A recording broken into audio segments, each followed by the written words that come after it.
శ్రీ సచ్చిదానంద సద్గురు సాయినాథ్ మహారాజ్కి జై. శ్రీ సాయి సచరిత 745 పేజీలోని 153 నుంచి ఈరోజు చదువుతున్నాము. కేవలం బ్రహ్మాత్మకత్వ జ్ఞానం కలిగితే చాలు, అజ్ఞానం తొలగిపోతుంది. అందువలన అజ్ఞానాన్ని తెలుసుకోవడానికి అజ్ఞాన నిరూపణ ఆవశ్యకం. అజ్ఞానం వలన అది అనేక భాగాలుగా విభజించబడింది. అలా బ్రహ్మకు బహుత్వం వచ్చింది. దానికి సత్ అనే పేరు పెట్టారు. ఇలా అది మాటలకు అందే విషయమైంది. ఆదిలో ఇంద్రియాలకు అతీతమే అయినను వాక్కు ద్వారా బుద్ధితో గ్రహించేదిగా అయింది. అప్పుడే అది మనసులో ప్రవేశించి ఓంకారం అనే ఆకారాన్ని పొందినది. ఈ ఓంకార బ్రహ్మను ధ్యానం చేస్తూ, దీంతో పాటు పరమేశ్వరుని స్మరణ చేస్తూ శరీరాన్ని వదిలిపెట్టే వారి జన్మ సార్థకమవుతుంది. ఈ శబ్ద బ్రహ్మ నుండి అవ్యక్తం యొక్క ప్రాదుర్భావం, అవ్యక్త నుండి మహత్తత్వం నుండి అహంభావం ఉత్పన్నమైంది. అహం నుండి పంచతన్మాత్రలు, వాని నుండి పంచమహాభూతాల నుండి జగత్తు జన్మించింది. ఇదే అవిద్య మాయ రూప దర్శనం.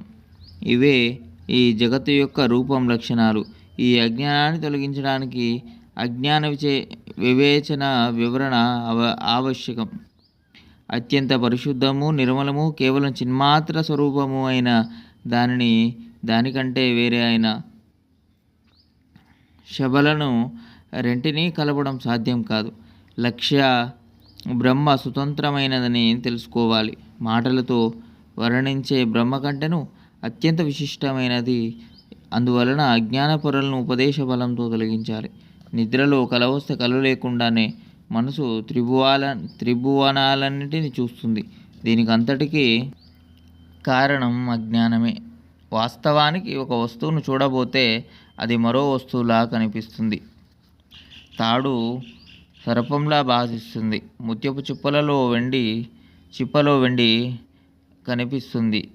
కేవలం అవి సూర్యుని కిరణాలే అయినా వానిని ప్రజలు ఎండమావులని అంటారు. ఇదంతా మాయ యొక్క లీల మాత్రమే.